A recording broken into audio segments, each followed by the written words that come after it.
Let's get straight to the topic. Tirahin na natin to. Well, eto na nga. Gilas Pilipinas Coach Tim Cone end up to add some players sa Gilas Pilipinas pool para sa first window ng FIBA World Cup qualifiers. Ito nga yung gusto ng mga Gilas Pilipinas fans na magdagdag pa nga ng mga players.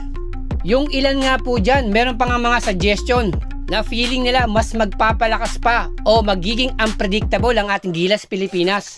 Naidagdag na nga po sa pool ng Gilas Pilipinas itong sina Ans Kwame, RJ Abarrientos, Quintin Milora Brown at ito nga pong si Juan Gomez Deliano.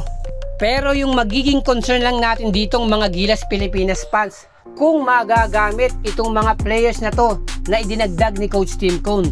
And by history and experience, alam natin si Coach Tim Cone nag-i-stick to sa kanyang 8-man rotation na yun lang talagang 8 players ang kanyang ginagamit.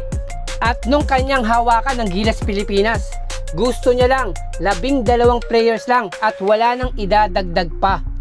At ito yung tatandaan natin, napaka-importante yung una't pangalawang laban natin kontra Guam. Dahil kinakailangan ng Gilas Pilipinas na pumondo ng panalo. Hanggat maaari, kunin nila yung 2 panalo na yon. Dahil mas mabibigat pa na laban ang parating kontra po sa New Zealand Tall Blacks at Australian Boomers.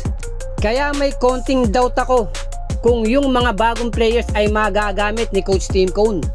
And the fact na magsisimula pa lang sila ng kanilang training, siguro matagal na yung 1 week.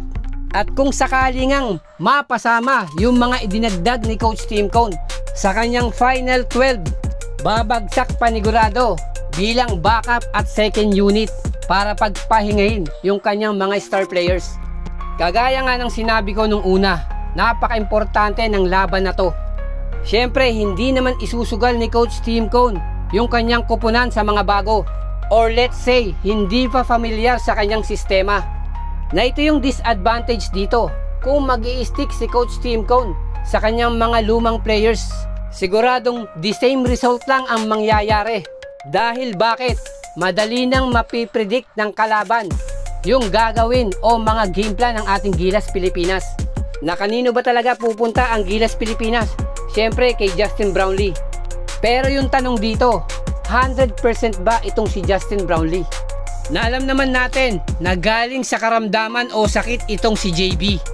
Then sa limited days lang ng practice ng Gilas Pilipinas, malabo pong makukuha agad ng mga baguhan sa Gilas Pilipinas yung sistema ni Coach Tim Cone. Pero sige, tingnan natin kung may pagbabago nga. Let's wait and see kung makakabawi na ang ating Gilas Pilipinas.